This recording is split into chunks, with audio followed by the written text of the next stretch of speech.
berkunjung ke Kabupaten Gorontalo Utara atau Gorut dalam rangka melakukan roadshow kunjungan kerja ke pemerintah Kabupaten Gorut. Penjabat Gubernur Gorontalo Rudi Salahuddin menyoroti pemanfaatan data registrasi sosial ekonomi atau Reksosek terkait penanganan isu strategis berupa kemiskinan ekstrim, stunting, pernikahan dini, dan angka perceraian. Hal itu disampaikannya dalam rapat koordinasi pemerintah Provinsi Gorontalo bersama pemerintah Kabupaten Gorontalo Utara di ruangan Tinepo Kantor Bupati Kamis 26 September 2024. Penjago Rudi Salahuddin menyampaikan, melalui data Reksosek dapat diintervensi suatu wilayah tertentu yang memiliki permasalahan yang perlu campur tangan pemerintah di dalamnya. Dari data tersebut, pemerintah dapat menyiapkan anggaran yang sesuai untuk menyelesaikan permasalahan tersebut.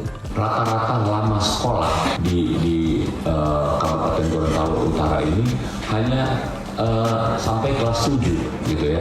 Padahal harapan lama sekolahnya mereka sampai ke kelas 12 gitu. Nah, ini yang mungkin perlu juga didorong bagaimana partisipasi masyarakat ini untuk melanjutkan sekolah. Kalau kita lihat dari angka partisipasi sekolahnya, SD masih 100%, SMP langsung drastis turun ke 76%. Itu berarti kan ada sekitar 20% orang yang tidak melanjutkan ke level SMP. Apalagi ke SMA makin turun lagi gitu.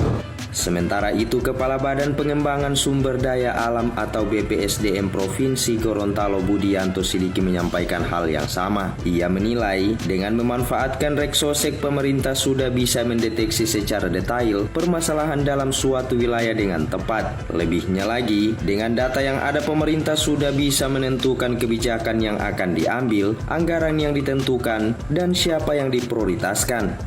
Nah, sekarang pertanyaannya, ketika kita mendapatkan data ini sebagai sebuah data makro, kita ingin mengintervensi di mana mereka itu.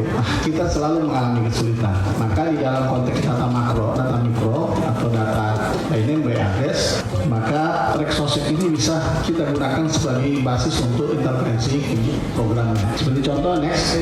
Nah, tadi sudah disampaikan oleh Prof misalnya, kita ingin tahu siapa saja sih sebenarnya yang memberikan kontribusi terhadap tingginya masih cukup besarnya angka di mana anak-anak tidak menyelesaikan atau tidak bersekolah di SMP, di usia SMP. Nah, tadi Pak Gun memberikan contoh salah satu, ini saya beri contoh salah satu yang lainnya, tapi ini bukan kepala keluarga. Ini langsung anak yang usianya harusnya ada di bangku SMP, tapi dia tidak bersekolah.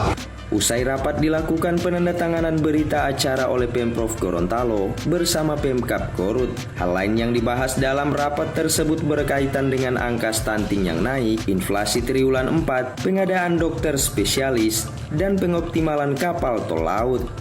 Demikian, Thomas Tamu melaporkan.